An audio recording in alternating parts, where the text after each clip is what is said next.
চিনি না, তুমি ছাড়া দুনয়নে কিছু দেখি না, কিছু দেখি না।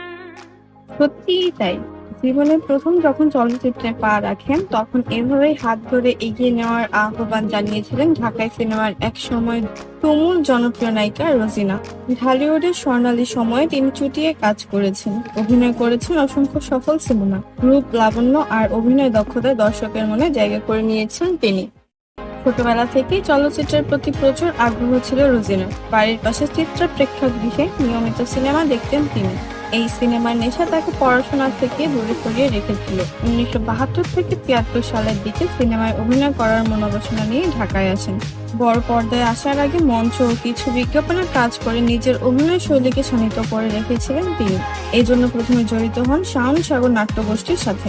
1976 সালে জানোয়ার নামক চলচ্চিত্রে সহনায়িকা হিসেবে সিনে জগতে পদার্পণ করেছিলেন রোজিনা। পরিচালক মুহিউদ্দিন তার নাম পরিবর্তন করে নতুন নাম দেন রোজিনা। রাতারাতি তিনি রিনু থেকে হয়ে গেলেন রোজিনা। মিন্টু আমার নাম সিনেমায় তিনি প্রথম রোজিনা নামে হাজির হন। এই সময় তিনি জন্ম নিয়ন্ত্রণ পিল মায়াবরীর বিজ্ঞাপনের মডেল হয়ে বেশ আলোচিত হন। বিজ্ঞাপনটি বাংলাদেশ টেলিভিশন এবং প্রেক্ষাগৃহে প্রদর্শন করা হতো। একক নায়িকা হিসেবে রোজিনা কাজ করার সুযোগ পেয়েছিলেন এফ কবির পরিচালিত রাজমহল সিনেমার মাধ্যমে। তৎকালীন সময়ে সিনেমাটি বেশ জনপ্রিয়তা পায়। এরপর আর রোজিনাকে পিছনে ফিরে তাকাতে হয়নি। একের পর এক ব্যবসায় সফল সিনেমা উপহার দিয়েছেন তিনি। শাবানা, ববিতা, সুচিত্রার পাশাপাশি তিনিও হয়ে ওঠেন একজন সুপারহিট এবং দামি তারকা।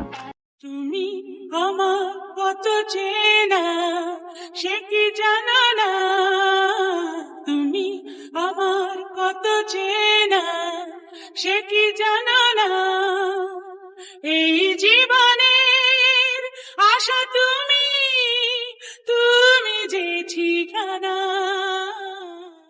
রোজিনা অভিনীত কিছু উল্লেখযোগ্য সিনেমা হলো চোখের মনি, সুখের সংসার, সাহেব, তাসের ঘর, হাসু আমার হাসু, বন্ধু আমার, কসাই, জীবনধার, সুলতানা ডাকু, মানসী, দোলনা, দিনকাল, রসের বাইদানি, জীবনধারা, রূপবান, আলোমতি, প্রেম কুমার, হামসা হ্যায় জামানা সহ প্রায় 300 সিনেমায় অভিনয় করেছেন পদ্মাপাড়ের মেয়ে রোজিনা।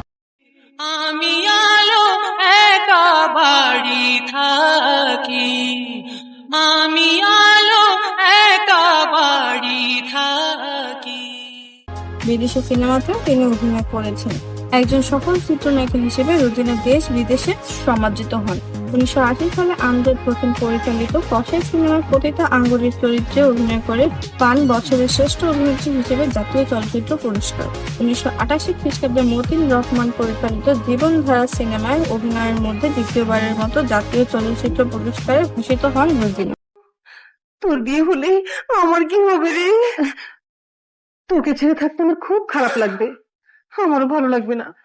আচ্ছা রে, ছেলেরা তো 2-3 বিয়ে করতে পারে, আমরা দুজনে একজনকে বিয়ে করলে কোনো সমস্যাই হবে না। বাচ্চা ধন টের পাবে বিয়ে কাকে পড়লে খুব মজা হবে। এছাড়া 1986 সালে পাকিস্তানে হাম দো হ্যায় সিনেমায় অভিনয়ের জন্য পাকিস্তানের নিগার অ্যাওয়ার্ড লাভ করে ভারতীয় উপমহাদেশে চমক সৃষ্টি করেন এবং বাংলাদেশের জন্য সুনাম বয়ে নিয়ে আসেন রোজিনা। রোজিনা তৎকালীন ভারতে জনপ্রিয় নায়ক মিঠুন, পাকিস্তানের জনপ্রিয় নায়ক নাবিন সহ ভারতীয় উপমহাদেশের বিখ্যাত বহু অভিনেতার বিপরীতে নায়িকা হিসেবে অভিনয় করেছেন। ছেড়ো না দেব না গো যেতে, থাকো আমার কাছে।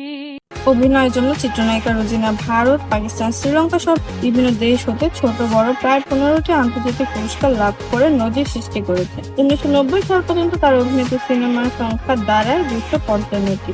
1990 সালের পর তিনি কলকাতায় পাড়ি জমান এবং সেখানে প্রায় 20টি সফল সিনেমায় নায়িকা হিসেবে অভিনয় করেন।